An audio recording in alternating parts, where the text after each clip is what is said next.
This conference will now be recorded. अद्य शुक्रवासरः अथवा भृगुवासरः अश्विन शुद्ध द्वितीया दिनांक 8 अक्टोबर 2021 लोहभस्म प्रसरत समीक्षा वैद्यते शंखं चक्रं जलकान्दतमृतघटं चारुदोर्भिश्चतुर्भिः सूक्ष्मस्वच्छातिविद्यां शुकपरिविलसन् मौलिमम्भोजनेत्रं कालाम्भोदोज्ज्वलाङ्गं कटितटविलसत् चारुपीताम्बराढ्यं वन्दे धन्वन्तरिं निखिलगदवनः प्रौढदावाग्निलीनं प्रौढदावाग्निलीलम् ब्रह्मणो हि समारब्धा मात्रेयाद्येषु पूजिताम् अस्मदाचार्यपर्यन्तां वन्दे गुरुपरम्पराम् आयुर्वेदरतं वन्दे माधवाख्यं महागुरुम् आयुर्वेदामृतं सर्वं शिष्येभ्यो यः प्रदत्तवान् द्रष्टाज्ञानी दुष्टकर्मा कृतकर्मा तथैव च अध्यापको विश्वश्रेष्ठो महान् संशोधकस्तथा गुणैरेतैः समुदितैः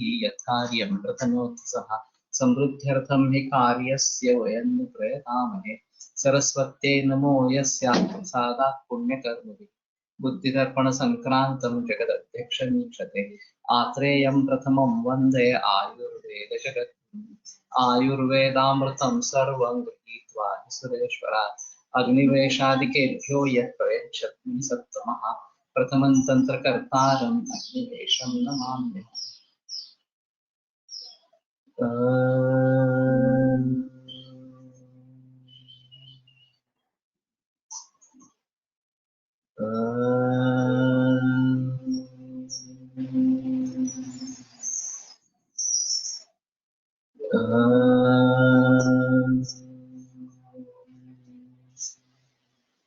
ओम शांति शांति शांति।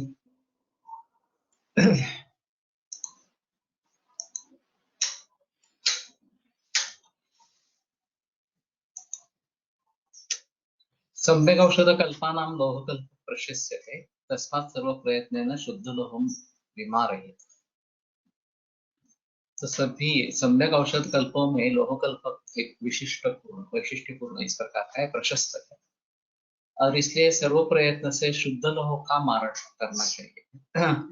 नायक पचेत पंचफलात् अर्वाग ऊर्ध्वं वयोदशा त्रयोदशा से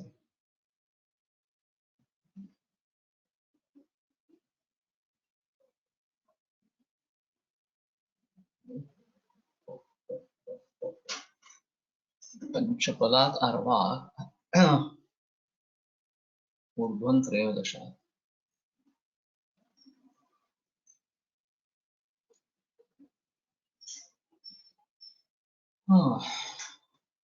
त्रयोदशात् ऊर्ध्वं पंचफलात् अर्वाग नाम आया पचे। सो 13 बरस के बाद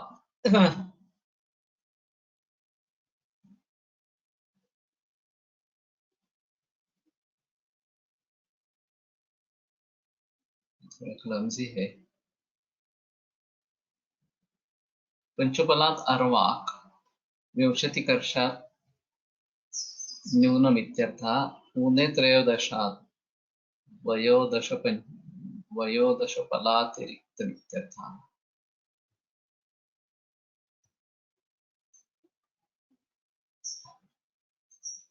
पंचफलात् अर्वाक पंचफल इज 20 तोळा विंशतिकर्षात् न्यूनम् इत्यर्थः। ऊर्ध्वं वयोदशात् त्रयोदशफलातिरिक्तमित्यर्थः।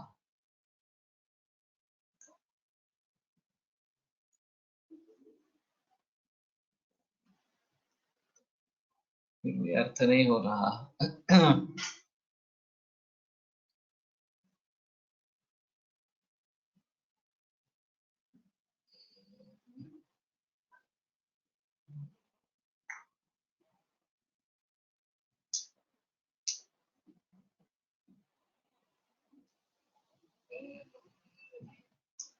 तो तो 13 बरस के बाद पंचपल से कम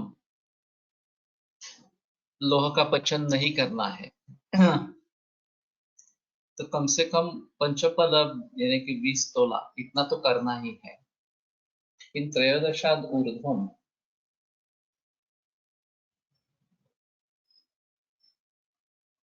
ज्यादा से ज्यादा मात्रा त्रयोदश पल होनी चाहिए, ऐसा होगा शायद। पंचपलात् आर्वा विंशतिवर्षात् न्यूनमित्यतः ऊर्ध्वं त्रयोदश पलातिरिक्तम् इत्यर्थः। तो ठीक है, यही अर्थ है। तो कम से कम 5 पल और ज्यादा से ज्यादा 13 पल, इतना ही लोह का पचन करना चाहिए। ये एक अजीब बात है। जनरली ऐसा होता है कि कुछ विशिष्ट प्रमाण में औषधि बनाने के लिए,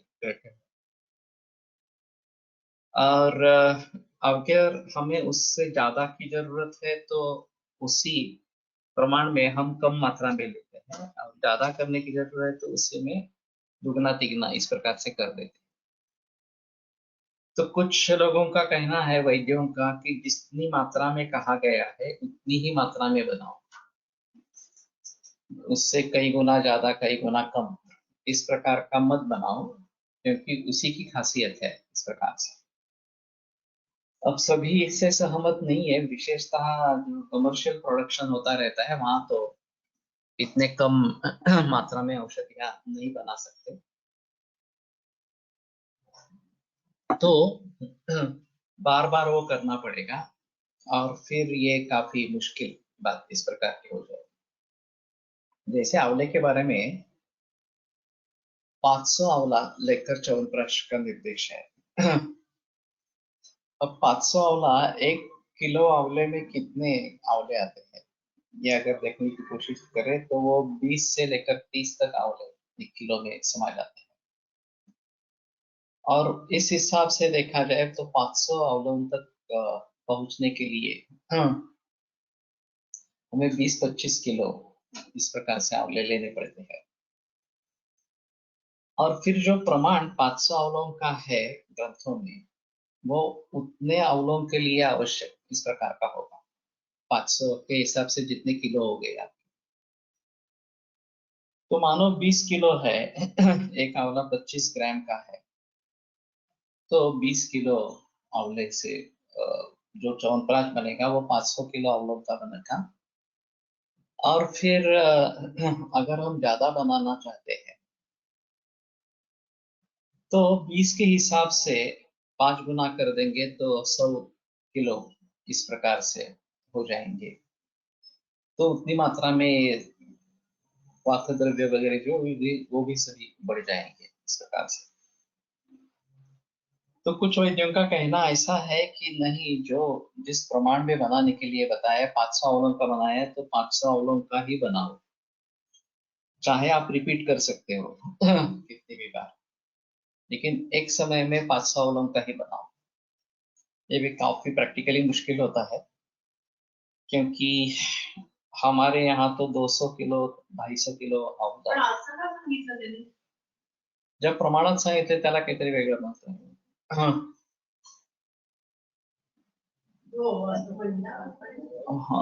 तो अभी ऐसा है कि हम भी बनाते हैं तो एकदम 200-250 किलो का बनाते हैं, तो उतनी मात्रा में आंवले का वजन कर लेते, 1 किलो में कितने आंवले बैठते हैं ये देख लेते हैं। और फिर जितना हमें बनाना है 200 किलो 250 किलो, अगर 250 किलो बनता है तो करीबन 350 किलो या 400 किलो तक च्यवनप्राश बन जाता है, क्योंकि उसमें उतनी ही शक्कर ऐड होती है। और जो मावा है वो काफी कम होता है, लेकिन उतनी ही शक्कर ऐड होती है।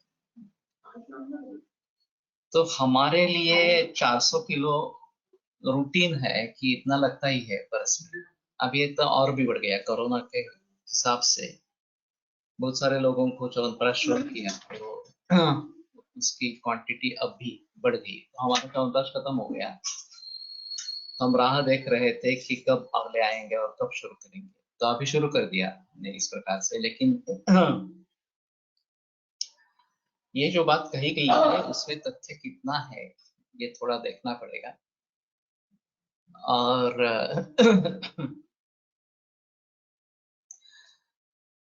पंचपल कम से कम और ज्यादा से ज्यादा 13 पल इतनी मात्रा में लोह बनाना है, ये यहाँ पे निर्देश है। तो अगर हमारी जरूरत 50 किलो की है तो ये 4 बार करना पड़ेगा, 13 पल से आगे नहीं जाना है इस प्रकार से। तो ये थोड़ा सा ध्यान में रखने के बाद आदौ मंत्र ततः कर्म कर्तव्य मंत्र उच्यते। ओम अमृतोद्भवाय स्वाहा। अनेन मंत्रेण लोहमारणम्। तो पहले मंत्र करना है और फिर कर्म करना है। और ओम अमृतोद्भवाय स्वाहा ये मंत्र बताया गया है। अनेन मंत्रेण लोहमारण, इस मंत्र से लोहमारण करें। अभी ये भी एक आशंका रहेगी कि ये केवल लोह के लिए ही उपयोग में लाने वाला मंत्र है या दूसरे मारण के लिए भी ये उपयुक्त है। तो सोच सकते हैं कि केवल लोह के लिए ही नहीं, क्योंकि मूल सूत्र में लोह का निर्देश नहीं है, लोह के अधिकार में आया है, लेकिन मंत्र पहले करना है और बाद में कर्म करना है ये बताते हैं। तो बेटर ऑप्शन आवळ्याची संख्या का दिली असावी, वजन का दिले नाही।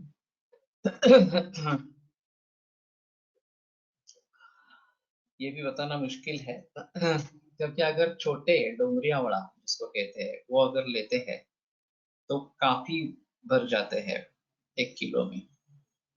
तो ये सब गणित उल्टा पुल्टा हो जाता है वहां पे।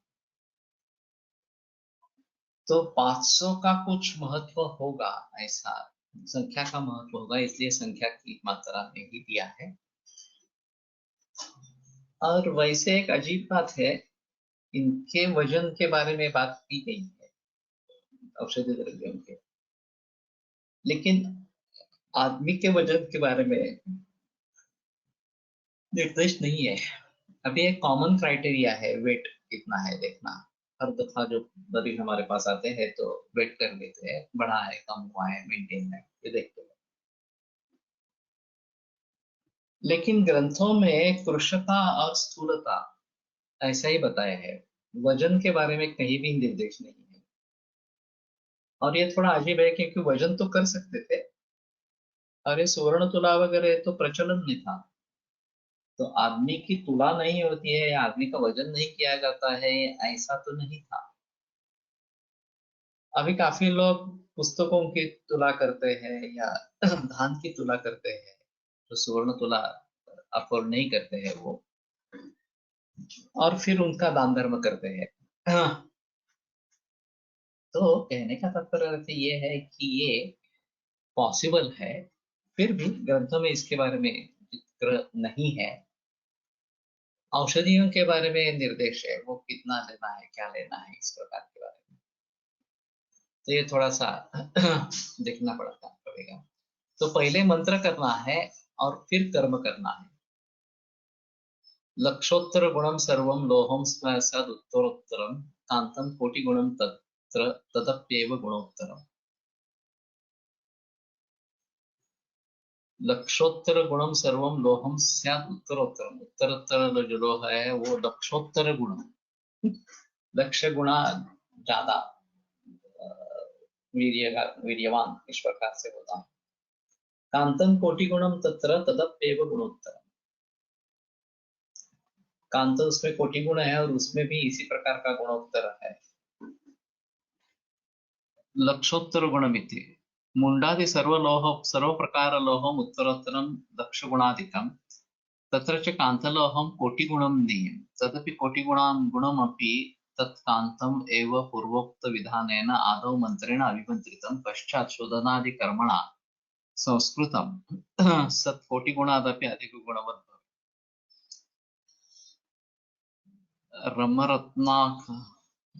रत्नाकरेऽपि उक्तं किट्टात् शतगुणं मुण्डात् तीक्ष्णं शताधिकं तीक्ष्णात् लक्षगुणं कान्तं लक्षणात् पूर्ते गुणं तस्मात् कान्तं सदा सेव्यं जरामृत्युहरं परम् इति। यत्तु रसेन्द्र चिंतामणो सामान्यात् द्विगुणम् किंगुणं द्विगुणं क्रौंच कान्निड्यष्टगुणास्ततः कालिंग्यष्टगुणस्ततः। समास अजीब हुआ है, कालिंगी अष्टगुण अवग्रह बीच में, कलिंगा कालिंगहा होगा, नहीं तो कालिंगहा अष्टगुणा तथा कलैर्दशगुणा भद्र भद्रात् वज्रम सहस्रधा वज्रात् शतगुणम पांडी निरंगम दशाभरणैः तस्मात् सहस्रगुणितम् अयक्तान्तं गुणाधिकम् ततः तत्कोटिसहस्रैर्वा कान्तलोहं महागुणम् इत्यनेन क्रौंच कालिंग कालीभद्र वज्र पांडी निरंग कांतभेदेन लोहस्य अष्टविधत्वम् उक्तं तत्तु मुण्डादीनां प्रकारभेदतया समाधेय लोहजातीयानां बहुधात्वात् अयं तु प्रयोगबाहुल्यदर्शनात् गुणाधिकत्वाच्च मुण्डादि त्रिविधमेव उक्तम् इति।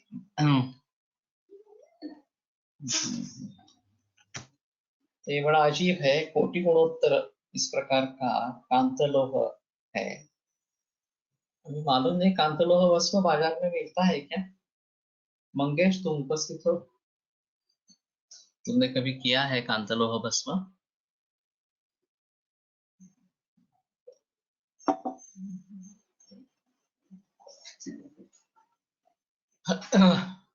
तो ठीक है, थोड़ा किसी को अगर मालूम है कांतलोह भस्म मिलता है बाजार में इस प्रकार से, तो बताने की कोशिश करें। शशक्षतश संलिप्तं त्रिवारं परितापितं मुण्डादि सकलं लोहं सर्वदोषान् विमुञ्चति। उमा से कांतलोह भस्म मिलती। तो उमा फार्मेसी की काफी औषधियां प्रयोग करते हो क्या? क्योंकि रत्नों के बारे में भी, या रत्न पिष्टी जो है वो भी उमा फार्मेसी की मिलती है। मैंने अभी सोचा नहीं है, लेकिन जरूर सोचूंगा प्राप्त करने के लिए। तो शशरक्त संलिप्तम त्रिवारम परितापितम, और 3 बार गर्म किया हुआ मुंडादि सकलम लोहम सर्वदोषान विमुंचति, तो मुंडादि सकल लोह के सर्व दोष निकल जाते हैं। वाक्य अष्टगुणे तो ये त्रिफला षोडश फलम तत्वाते पादशेषे तु लोहस्य फलपंचकम कृत्वा पत्राणि तप्तानि सप्तवारं निषेचेत् एवं प्रलीयते दोषो गिरिजो लोह संभवः।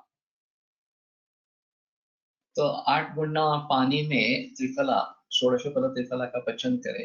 हाँ, तकले होते। ओके, मैं देख लेता हूँ फिर, मैं व्हाट्सएप देखता नहीं हूँ ये। हाँ, ठीक है, फिर से एक बार डाल दो। कांत सिंदूर ऑल्सो अवेलेबल। कांत सिंदूर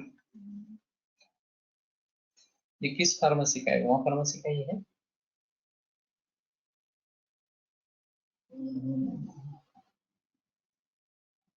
तो सिंदूर है तो गलस्थ कुपीपक्व रसायन होगा, और ये ज्यादा कार्यकारी होगा।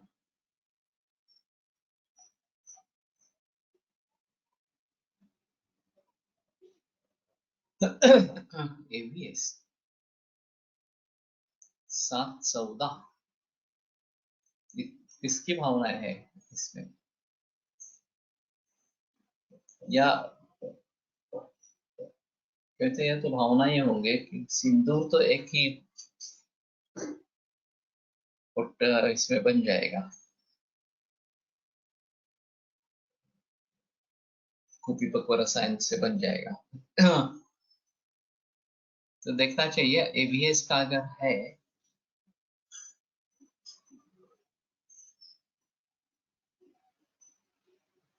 तो त्वत्वात् है पादशेषे तो लोह से फल पंचकम, ये एक चतुर्थांश रह जाए तो उसमें फल पंचक लोह पत्र करके डाले, तप्तानी सप्तवारम निषेचे, और गर्म करके डालना, इसे 7 बार करें।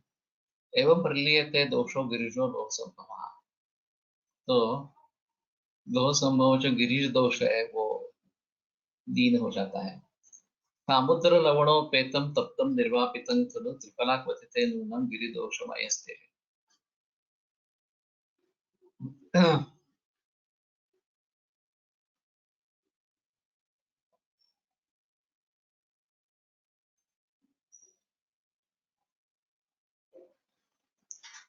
समुद्र लवण तप्त निर्वापित, तो त्रिफलाक्वात में निर्वापन करना ये तो ठीक है। समुद्र लवणोपेतम, समुद्र लवण ऊपर से लगा के इस प्रकार से, और त्रिफलाक्वात में निर्वापित करेंगे तो गिरिदोष जो है वो निकल जाता है। चिंचा फल जलक्वाथात अयो दोषम उदस्य, तो ये भी थोड़ा आसान है। उसमें निमज्जन करेंगे चिंचा फल जल में तो भी दोष निकल जाता है। यद्वा फलत्रयोपेते गोमूत्रे क्वथितं क्षणं, फलत्रयोपेतं गोमूत्रे क्वथितं क्षणं रेचितं घृतसंयुक्तं क्षिप्त्वा यः कर्परे पचेत् चालयन् लोहदण्डेन यावत् क्षिप्तं तृणं दहेत् पिष्ट्वा पिष्ट्वा पचेदेवं पंचवारम् अतः परम् धात्रीफलरसैर्यद्वा त्रिफला क्वथितो दतैः तेल्लोहं चतुर्वारं भवेत् पारितरम्। सूचिकान्तं गोमूत्र कुमारी सूचिकांत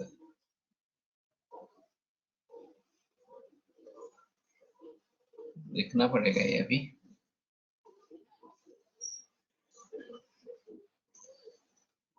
अथवा त्रिफला से युक्त गोमूत्र क्वथितं क्षणम, एक क्षण के लिए गोमूत्र में क्वथन करे, रेचितम घृत संयुक्तम क्षिप्त्वा यः कर्परे पचेत्, और ये जो द्रवीभूत हो जाएगा तो घृत संयुक्त करके खरपर में उसका पचन करना है। चालय लोहदंडेन यावत् क्षिप्तम तृणम दहेत्,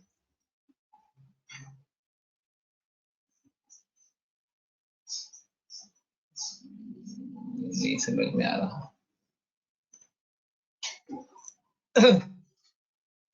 समुद्र कर्कच इति ख्यातम, समुद्र लवण जलेन गोलयित्वा तेन लोहपत्रम आदिप्य तत्कृत्वा त्रिफलाकाते सप्तधा निर्वापयति। रेचितं श्रावितं पूर्वोक्त क्रमम् अनुसृत्य षोडशफल त्रिफला संयुक्तं पंचफल लोह चूर्णम् अष्टगुणे गोमूत्रे निष्क्वात्य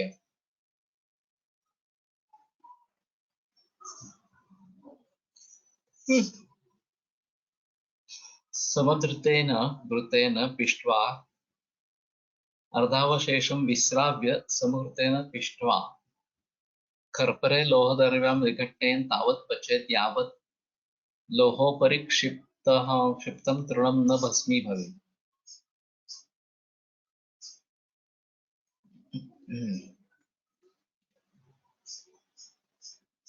एवं पंचवारं कार्यं तत् आमलकी स्वरसेन त्रिफलाक्वाथेन वा पीडा पीडा चतुष्पिटो देयः तेन वारितरं भस्म भवति।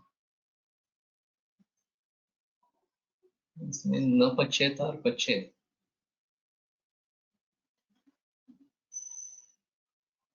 इसमें न कहीं नहीं है। चालय लोह दंडेन यावत् क्षिप्तं तृणं दहेत्,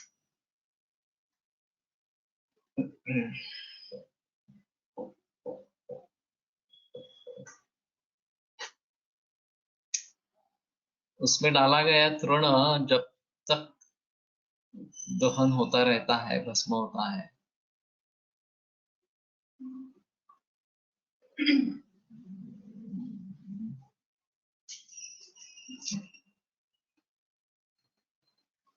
नहीं, इसका अर्थ नहीं समझ में आ रहा। हिंदी में क्या किया है क्या?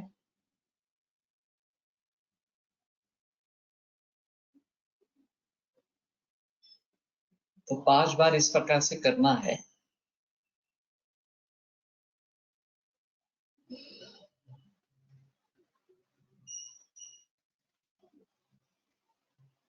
धात्रिफल रसैर्यद्वा त्रिफला क्वथितो दकैः कुटेल्लोहं चतुर्वारं भवेत् वारितरं खलु, तो 4 बार इसको करने से ये वारितरण हो जाता है।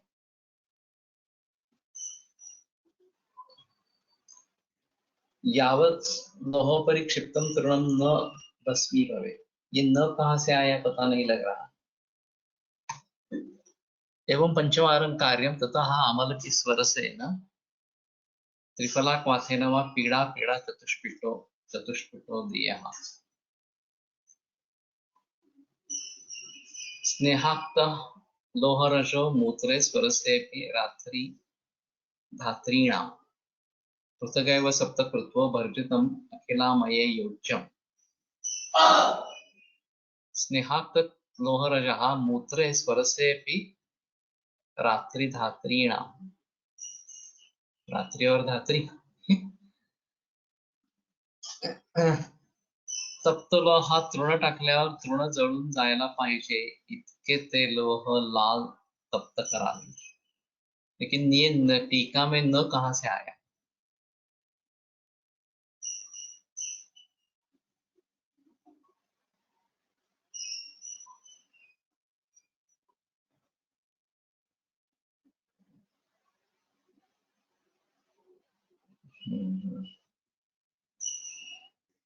और जब तक आप गर्म करते रहेंगे तब तक तो तृण जलता ही रहेगा।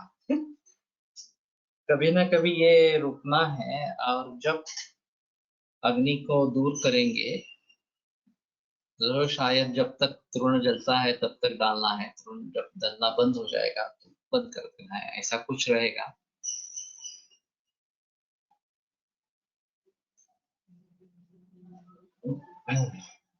तो ठीक है, हिंदी में अगर भाषांतर है कुछ या किसी का कुछ अनुभव है तो बताएं।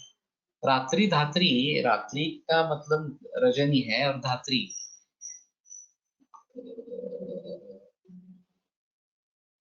तो धात्री रात्रि रस में पृथक एवं सप्तकृत्वो वर्जितम अखिलामय योज्य, प्रमेय के लिए तो अच्छा रहेगा। लोह पारया लोहमपि पारयति समापयति इति निश्शेषेण स्नेहाक्तं घृतपिष्टं मूत्रे गोमित्रे रात्रि हरिद्रा, इतना ही दिया है।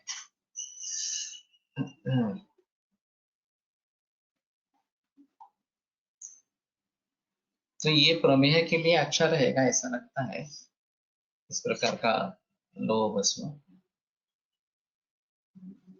तीक्ष्णलोहस्य पत्राणि निर्दलानि दृढे नले स्नात्वा क्षिपेत् जले सद्यः पाषाणोलूखलोदरे कंडे दृढनिर्वातैः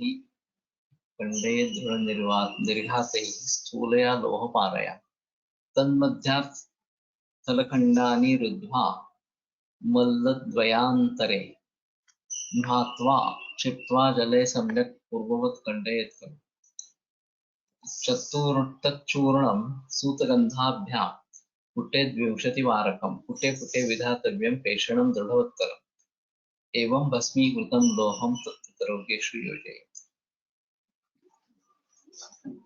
तो तीक्ष्ण लोह के पत्र जो है वो निर्दलन दृढ़ अग्नि में मापन करना है, क्षिपेत जले सिर्फ पानी में डालना है, सद्यः पाषाण उलूखलोदरे, फिर पाषाण में उलूखल इसमें डाल के कंडे दृढ़ निर्घात ही स्थूलया लोह पारया, तो एक स्थूल लोह का दंड लेके उससे कंडे दृढ़ निर्घात ही इसके ऊपर बार बार आघात करते रहेंगे।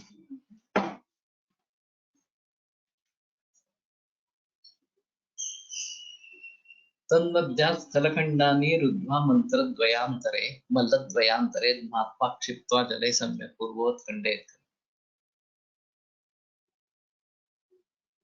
मल्लद्वयान्तरे क्या है? मल्लद्वय पात्रद्वय मध्ये लोह पारया लोहमपि पारयति समापयति निःशेषेण चूर्ण इति वातया लोहदण्डेन इत्यर्थः। मल्लद्दवान्तरे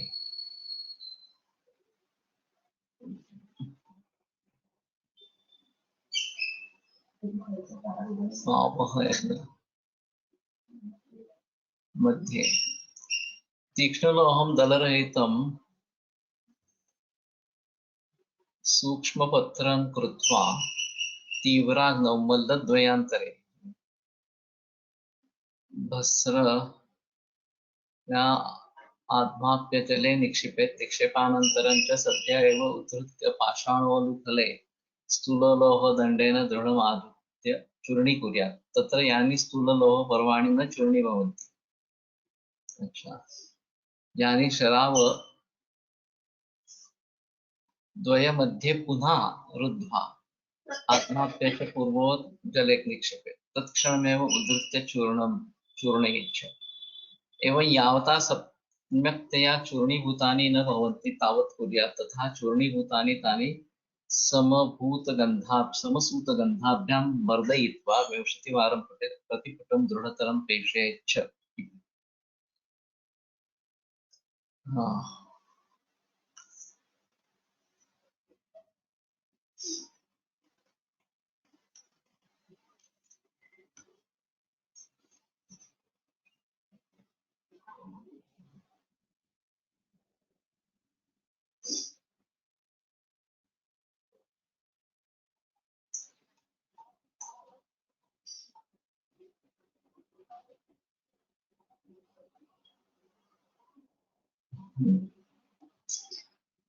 हाँ, तीक्ष्णलोह निर्दल पत्र दृढ़ पात्वा क्षिपेत जले सद्यः। तो तत्काल पानी में डालना है और पाषाण उलुकुलधरे खंडये दृढ़ निर्घात ही स्थूलया लोह पारया। तो लोह का दंड लेकर उसको फूटना है। तन्मध्य स्थलखंडानि रुद्ध्वा मल्लद्वयान्तरे, उनमें से जो छोटे टुकड़े नहीं होंगे स्थूल खंडान, वो फिर दो मल्लद्वय इसमें लेकर महात्मा क्षिप्ता जले सम्यक।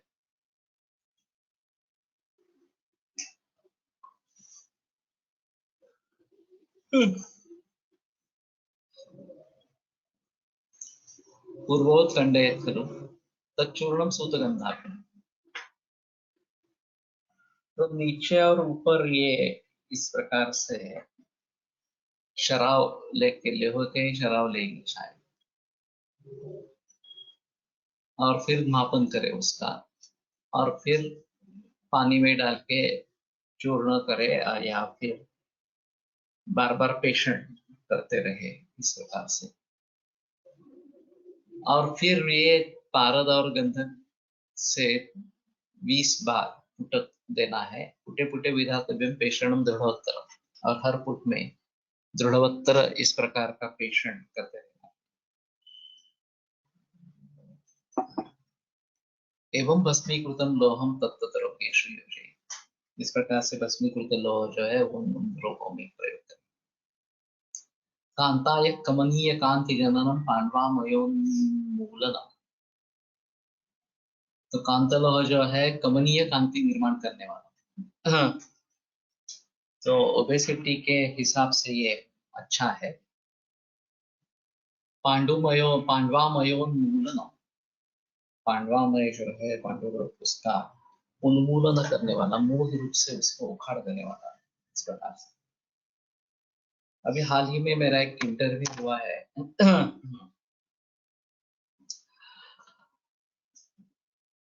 कोई एक आधुनिक रिसर्चर, साइंटिस्ट, डॉक्टर और वैद्य, इन सभी को एक प्लेटफॉर्म पे ला रहे हैं, और पोषण का भी गवर्नमेंट की तरफ से जिक्र चल रहा है कि पोषण मास इस प्रकार से कुछ। तो पोषण के बारे में आयुर्वेद, एलोपैथी और रिसर्चर्स, इनकी क्या क्या राय है, अनुभव है, ये सब इकट्ठा करना इस प्रकार का। तो आयरन डिफिशियंसी, एनीमिया, ये काफी बड़े पैमाने पर पाया जाता है, और उसको ठीक कैसे करेंगे इसके बारे में काफी बहस होती रही।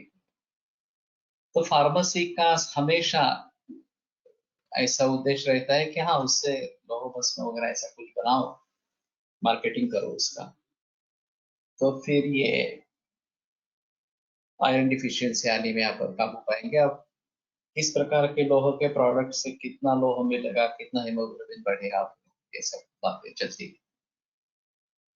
मेरी माशेलकर जी से बात हुई थी इसके बारे में, तो उन्होंने भी मुझे पूछा कि आयुर्वेद में ऐसे क्या मेटनिक द्रव्य है कि जो लोगों को बढ़ाकर हीमोग्लोबिन बढ़ाए। तो मैंने कहा कि सबसे आसान तरीका लोहे के कढ़ाई का प्रयोग करना यही, उसी में दाल सब्जी बनाना, तो इससे नेचुरल लोहा मिलता है। लेकिन वो बोले नहीं नहीं, हमें फार्मेसी से लेना है। मैंने फार्मेसी से क्यों लेना है? फार्मेसी की कोई जरूरत नहीं है, ये तो लोहे का बर्तन, एल्यूमिनियम के बर्तन का प्रयोग हो रहा है, वो छोड़ देना है एल्यूमिनियम कढ़ाई को, और लोहे की कढ़ाई का रेगुलर इस्तेमाल करना है, तो आयरन डिफिशियंसी, एनीमिया कंट्रोल में आ जाएगा। अभी जैसे विटामिन B12 और D3 के बारे में सिलसिला चल रहा है कि मूल रूप से जाने की किसी की भी इच्छा शक्ति नहीं है, तो सोचते हैं हाँ ठीक है, फार्मेसी अवेलेबल करेगी, वो सप्लीमेंट लेते रहे इस प्रकार से।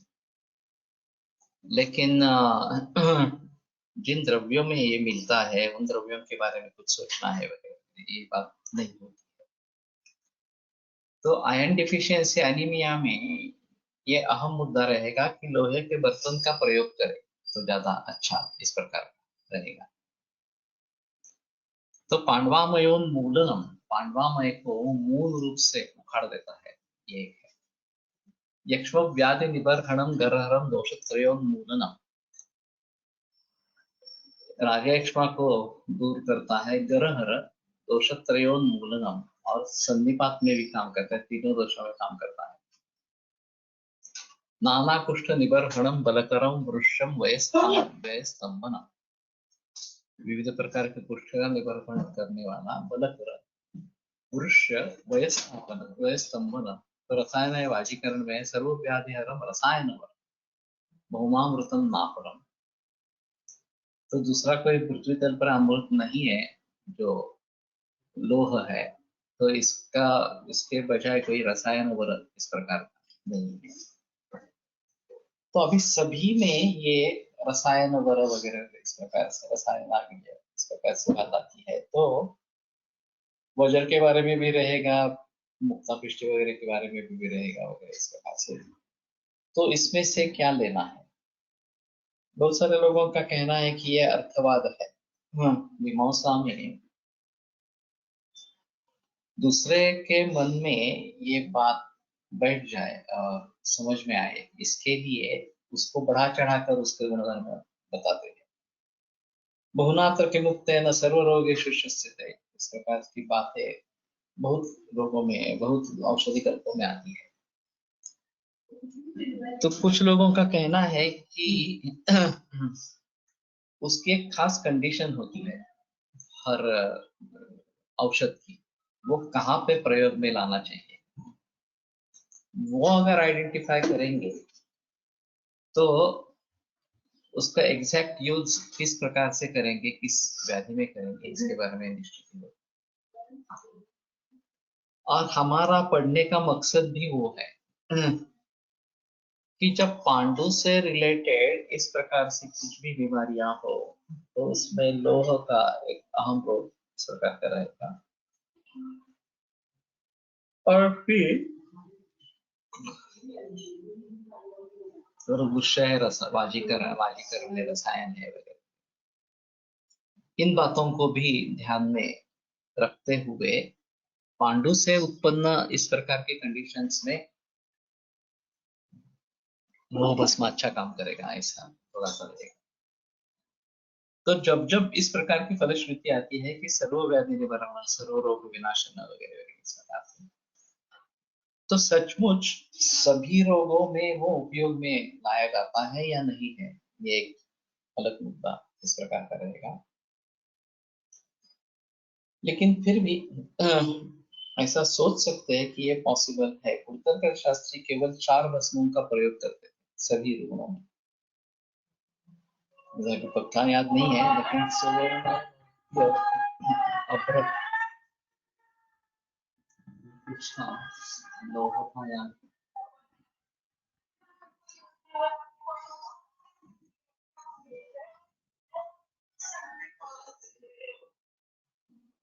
मी आता लेक्चर मध्ये आहे 7:30 नंतर. तो ये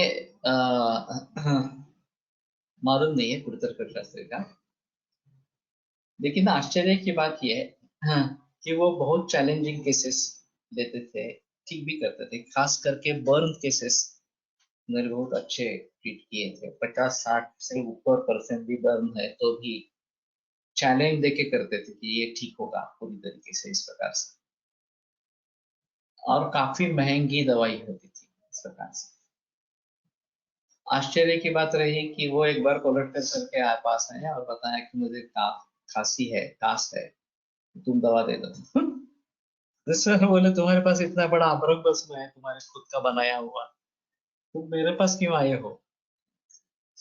तो उन्होंने बोला कि मैं उसका खर्चा उठा नहीं सकता, मेरी अमरक भस्म का। ये बड़ी अजीब बात है। तो ठीक है, कोलटकर सर ने उनको दवा दे दी, वो ठीक भी हो गई, वो अलग बात है। लेकिन खुद की बनाई हुई दवाइयाँ अगर खुद के काम में नहीं आ सकती है, या मुझे वो ज्यादा खर्चा लगता है, तो अजीब इस प्रकार की बात है। तो कहने का मतलब ये है कि यह अर्थवाद है या इस प्रकार का लोगों का कहना है, और किस परिस्थिति में, किस परिस्थिति में कोई भी औषध काम करेगा, वो अगर हम समझ पाएंगे तो बस यही दवा देनी है, इस प्रकार से हो सकता है, और फिर बात अच्छी इस प्रकार की रहेगी। और दूसरा मुद्दा में उस समय मंत्र के बारे में जो लिखा गया है, पहले मंत्र करना है और फिर कर्म करना है, ये एक अहम मुद्दा है वास्तव में। ते तास गमतीने म्हटले असावेत। हो सकता है, लेकिन इस प्रकार का सोचना भी ठीक नहीं है कि मेरी ही दवाई मेरे लिए भी महंगी पड़ती है इस प्रकार से। और ये बात सही हो सकती है क्योंकि वो बहुत ज्यादा पैसे लेते थे औषधियों के, और उन्होंने किसी को ये बताया भी नहीं इस प्रकार से वो भस्म बनाते थे। वो भस्म तो बहुत अच्छी बनती थी, लेकिन किसी को भी उन्होंने सिखाया नहीं इसके बारे में। तो बहुत सारे वैद्य जाते थे उनके पास, थोड़ा बहुत कुछ इधर उधर समझ में आता था, लेकिन जो मेन था वो तो गुप्त ही रखते थे, इसमें किसी को बताते नहीं थे। हाँ, तो मैं मंत्र की बात कर रहा था कि ये एक अहम मुद्दा है।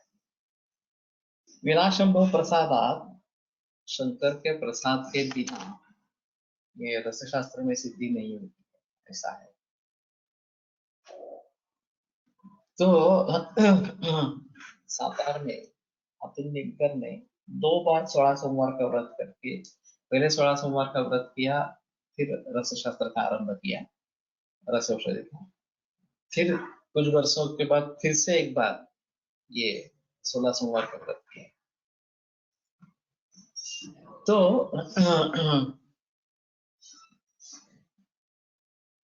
ये बात ध्यान में रखना बहुत जरूरी है। और ओम अमृतोद्भवाय स्वाहा या अमृतोद्भवाय, ये किसी को भी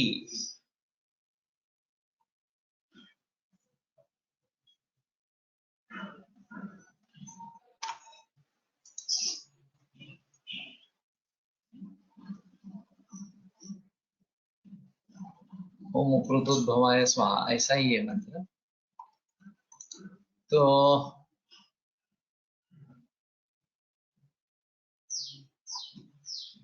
देखना चाहिए।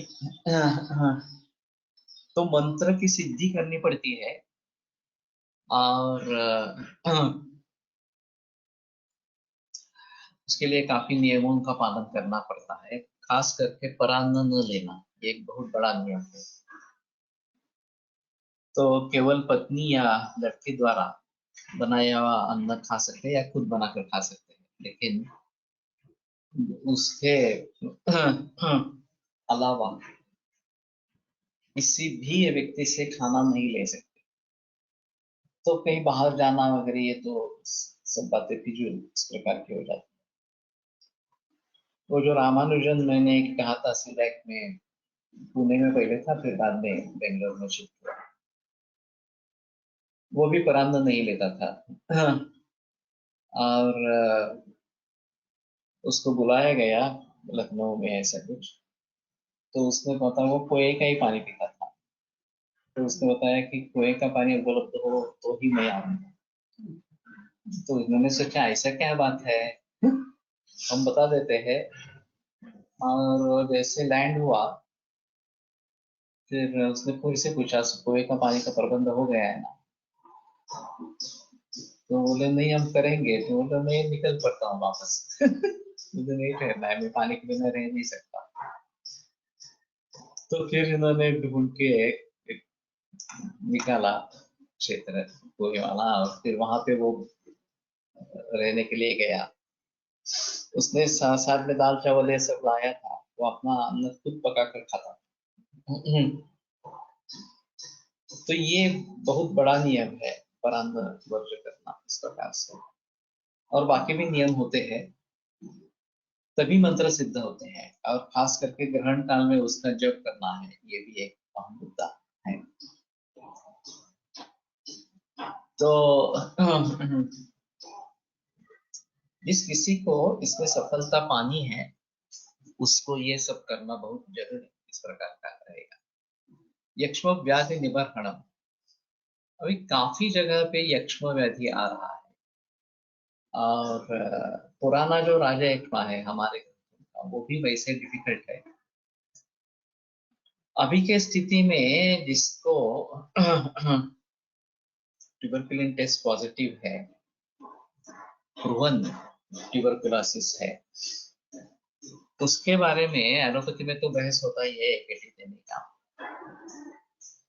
लेकिन उनमें सफलता पाना आयुर्वेदीय द्रव्यों से, औषधियों से, ये काफी मुश्किल काम हो गया। और ज्यादातर ऐसे देखा जाता है कि वैद्य भी हो या वैद्य के परिवार में सदस्य हो जिनको टीबी हुआ है,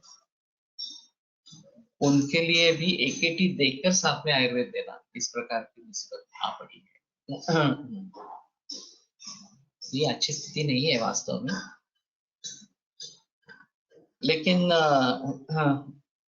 इसी प्रकार से मलेरिया पॉजिटिव है, फांसीटेरन वगैरह इस प्रकार से, या वाइवैक्स, तो उसमें भी ये नौबत आती है कि मलेरिया के लक्षण है लेकिन मलेरिया पॉजिटिव नहीं है, तो सफलता मिलती है।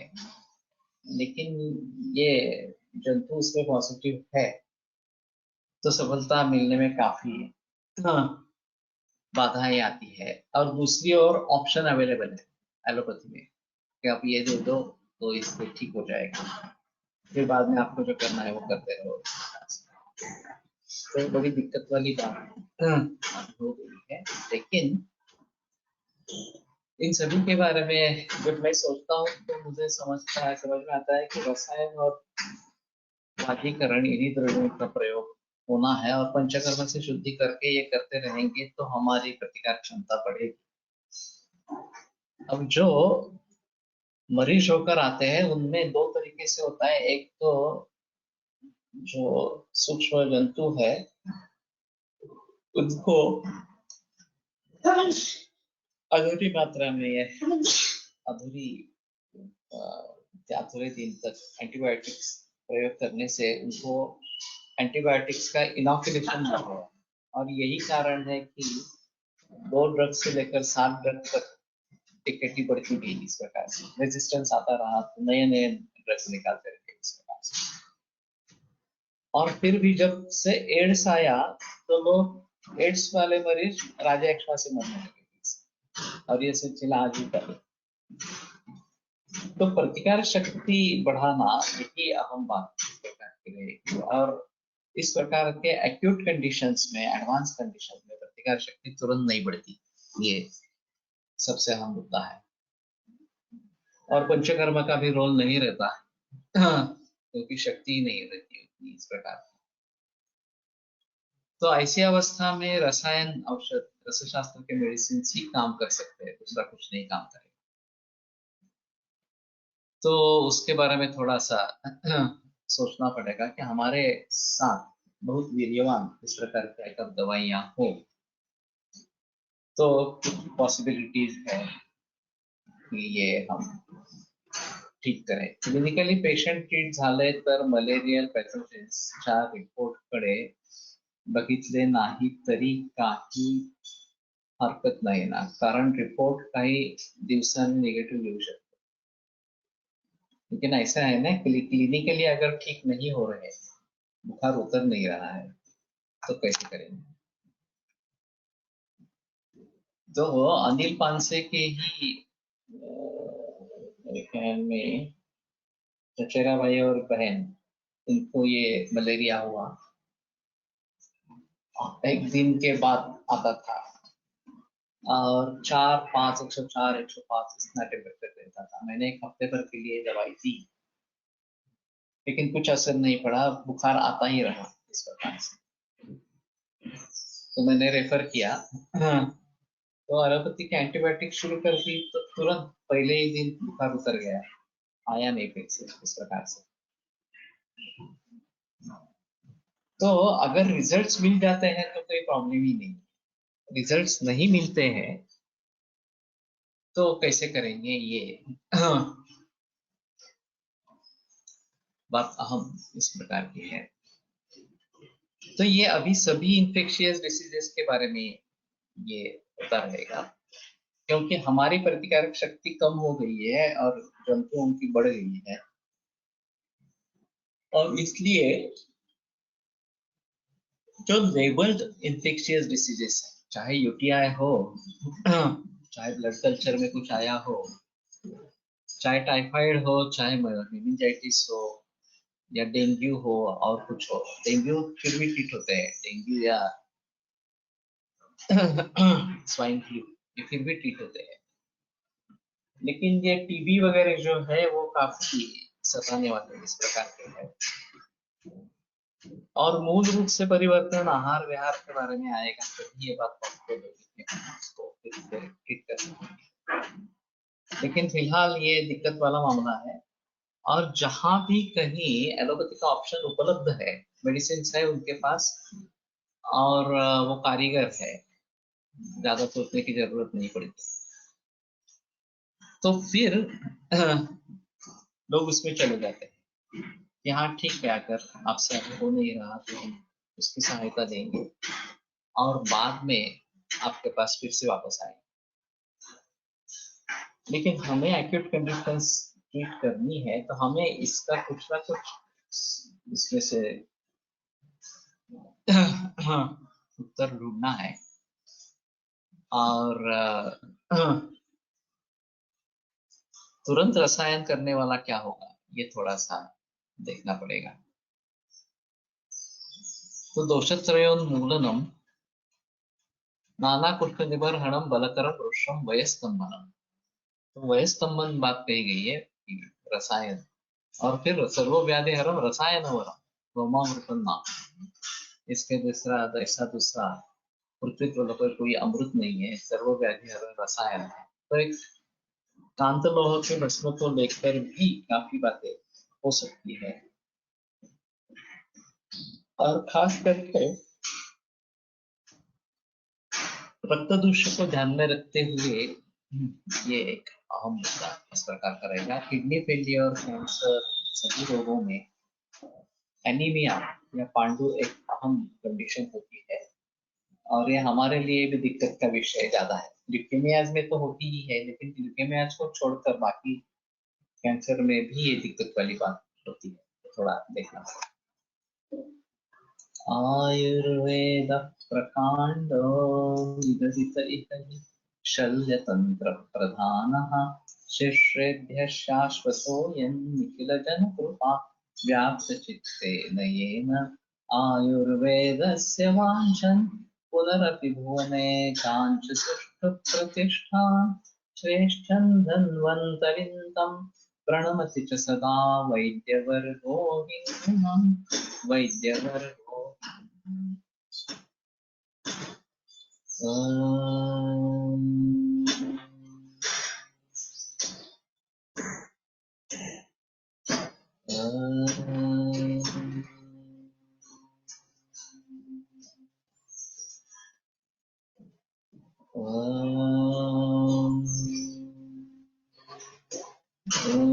शांति शांति शांति